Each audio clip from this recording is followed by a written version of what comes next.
Section 3.4 begins with the mole and molar masses. In my mind, this is the most important section in this entire chapter, section 3.4, because since atoms are so tiny and you can't go to the store or to any chemical supply closet or whatever and pick out or count out 12 atoms or a dozen atoms of anything, or even a gross of copper atoms if you need it for an experiment, it makes a lot more sense. And if you need a mole of something, if you even need a mole of something, you don't have time to stand there and count 6.02 times 10 to the 23rd of atoms of a element, or that many molecules of, say, water. You can't do that. So instead, what we do is we measure their molar masses. And by definition, a molar mass is the mass in grams of 1 mole of any substance. That's the definition. I'm going to write that. That's how important it is. This gives it to you here. But I like my way of saying it better. Molar mass is the mass in grams of 1 mole of anything. Okay? So a molar mass of donuts is if you went and got a mole of donuts, 6.02 times 10 to the 23rd donuts, and you weighed them, that would be a molar mass of donuts. So regardless of what it is. Now, instead of going and counting out 6.02 times 10 to the 23rd molecules of water, we can just weigh that many molecules of water, and you'd know you'd have a mole of water. But how do you know how much 6.02 times 10 to the 23rd molecules of water weighs?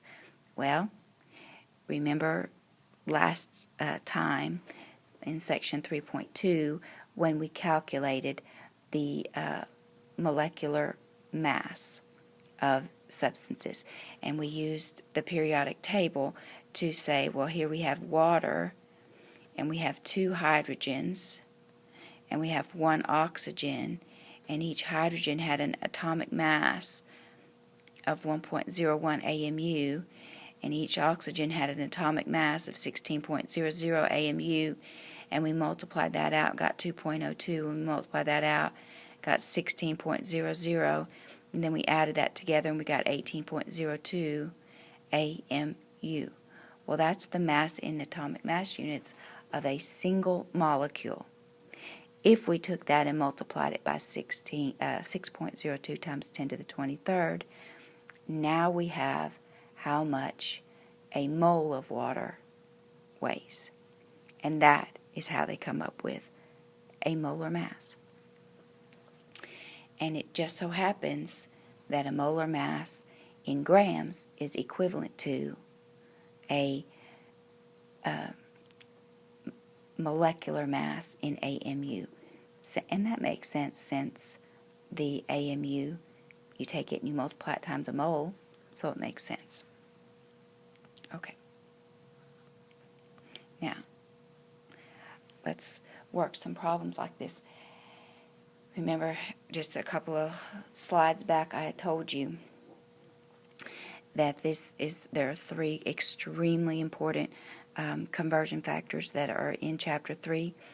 This is by far, hands down, in all of dimensional analysis, in all of chemistry, the most important that we're going to learn today. Okay? Using molar mass as a conversion factor for converting between moles and grams. You're going to use it 50 times in this chapter. You're going to be tested over it more than anything else in this chapter, and it's not going away. You're going to use it again and again. You're going to use it in the gas laws when we get there. You're going to use it so much. You must learn how to do this. All right. So let's look how you'd use it. I'm not going to ask you to learn this slide. I sort of explained it to you. Instead, I want us to just cut to the chase and see how you'd use it. Okay? You can look at this slide too. You can pause this and look at it at your leisure. But you can see that you can go back and forth between grams, number of particles, and moles using these conversion factors. So let's look. It asks you to determine the number of moles in 10 grams of carbon. Okay, so what you do is we're going to set this up as I would want you to set this up, and I would like to see you set these up. You would say, my given is 10 grams of carbon. My unknown that it asks me to find is the number of moles. So my unknown is moles of carbon. My conversion factor that I need to know, and this is how you need to think about this, is that for every 1 mole of carbon, there are so many grams of carbon. And that blank, you're going to have to fill in. Where are you going to get the number for that blank? You're going to get that number for that blank from the periodic table. You're going to have to look it up. If it is an element, as it is in this case, you're going to read it straight off the chart. It is 12.01 in this case. But if it is a compound, you're going to have to add them up and do exactly like we did with the water a minute ago. Okay? And then you're going to ask yourself those 2 important questions that we learned how to do way back in Chapter 2. Do I have a conversion factor that says grams of carbon? Yes, I do. Do I have a conversion factor that says moles of carbon? Yes, I do. Right there it is. So am I ready to solve? Yes, I am. And I'm always going to solve the exact same way. I'm going to start with my given, 10.00 grams of carbon. And since I have grams of carbon on top, my grams of carbon, that 12.01 grams of carbon, goes on the bottom. I know it goes on the bottom because this grams of carbon was on top here. So grams of carbon must go on the bottom. That is the only way that I can cancel those out. And its partner in the cofactors has to go on top. They have to stick together. So this goes up top. And now I'm going to say 10.00 divided by 12. I'm going to do that in my cofactor. 10.00 divided by 12.01, and I get 0.8326. Notice, please, that I have 4 sig figs in my given. 1, 2, 3, 4. These 2 zeros that come past the decimal do count because there's a decimal. So I have 4 sig figs. So I'm going to write my answer so that I have 4 sig figs in my answer. 0.8326. 0.8326 moles of carbon. And I would do the exact same thing with part B. It's giving you moles of sodium chloride. So let's do that one.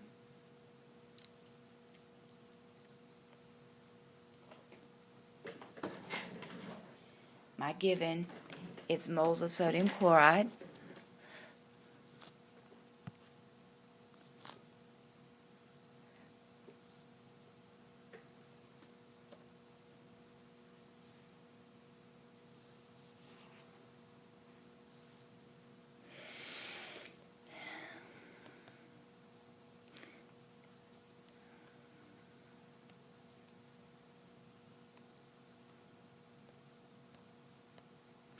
My unknown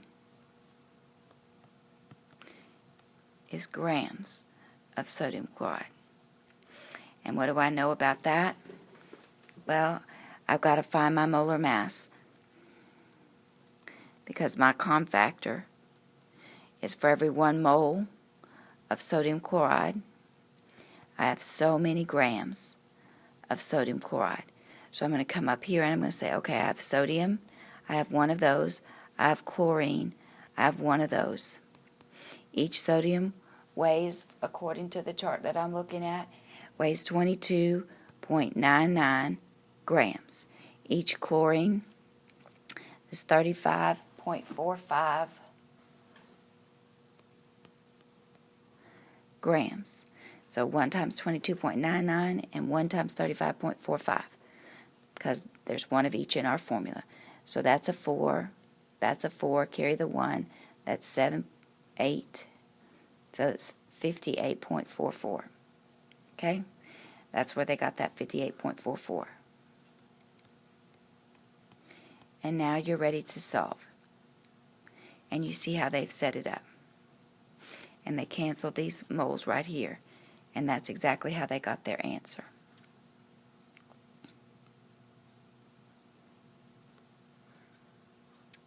Okay?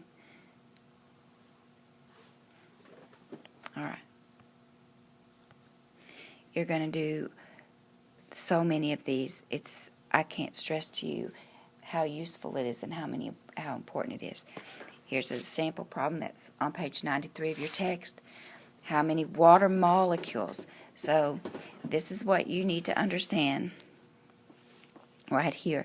I told you that there are 3 very important mole conversions that you need to know. And here they are right here. 1 mole equals, 1 mole equals. Now I've deviated from solving this sample problem right here, guys. And 1 mole equals. First one is 1 mole equals 6.02 times 10 to the 23rd. 1 mole equals so many grams, and 1 mole equals 22.4 liters. How do you know which one to use? I get that question the most of anything. How do you know? They tell me all the time, Miss Steed, it's so easy when you do it. It looks so easy when you do it. And that's true, because I've been doing it a long time. But the way that you know how to do it and which one of these to use is by your units, because this is particles. And what kind of particles? Well, those particles can be atoms or molecules, or if it's ionic, it can even be formula units for an ionic compound like salts or sodium chloride is salt, sodium sulfate, sodium phosphate, potassium chloride, anything that's ionic. So that's how you're going to know if it's anything about particles, atoms, molecules, anything like that. If it's then you use this first one. If it says anything about mass, the given or the unknown, says anything about mass or grams, then you know you need this second one. The third one we haven't even learned yet, but it's coming. The third one you use for gases only, and if it says anything about volume, the given or the unknown says anything about volume or liters, or for that matter milliliters, then you know you need that bottom one. Okay? So for these are your 3 mole conversions that you're going to use. Now, you do need to absolutely know those. You need to know them cold. Now let's look at our given again. Our given here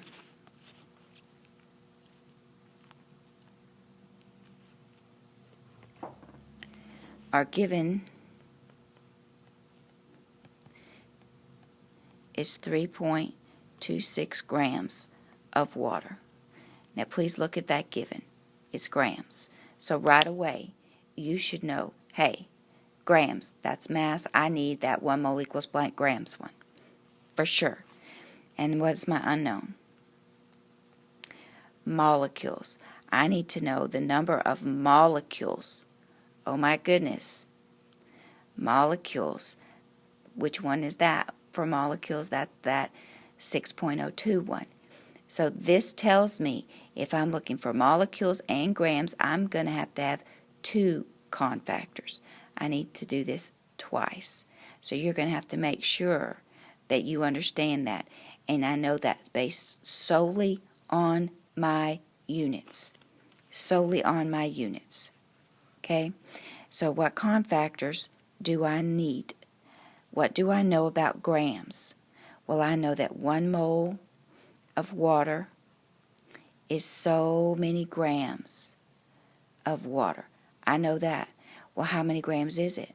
Well, I'm going to have to come up here to my scratch paper again, and I'm going to have to say, well, how many hydrogens do I have?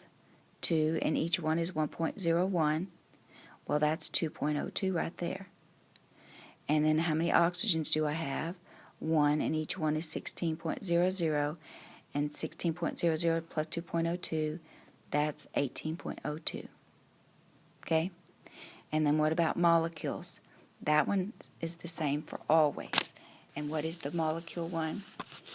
For every 1 mole of water or any substance ever, how many particles is it? Every single time. 6.02 times 10 to the 23rd molecules. Be careful how you abbreviate molecules. Don't get moles and molecules mixed up. It's easy to do that. Okay? Am I ready to solve?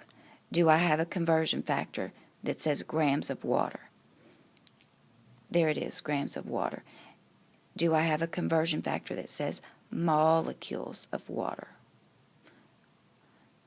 Yes, I do. There's molecules of water right there. So I know that I'm ready to solve. And I'm going to solve by starting with my given. So I'm going to solve with my given 3.26. I don't know where I'm going to go to that you can even read this. 3.26 grams of water. Put that. Now where am I going to put my grams of water next? Since I have grams of water on top, where do I get the numbers from to put in? Only from the cofactors. And my cofactor says for every 1 mole of water, I have 18.02 grams of water. Now those grams of water are going to cancel. And now I'm ready for my last one. Since I have moles of water on top, that's not what I want in my answer. So I'm going to put 1 mole of water on the bottom. And what do I know about it? It's 6.02 times 10 to the 23rd molecules. And now if it's on the top in my calculator, I would literally put 3.26 divided by 18.02 because it's in the denominator times 6.02, then the second and the comma, which is the EE button, to 23, and then hit enter. And then it's going to show you on the next page, I'm sure, what that answer is.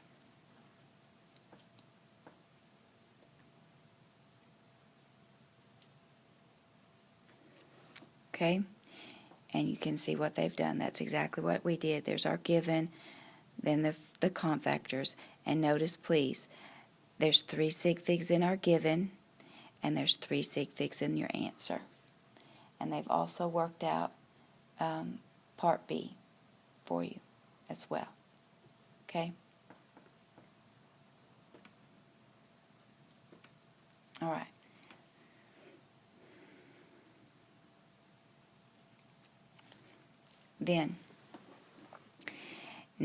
It's the next is talking about empirical formula from percent composition. And we've already talked about what is percent composition. Percent composition can also be used as a conversion factor, and you know that. And we're going to do the next slide like that.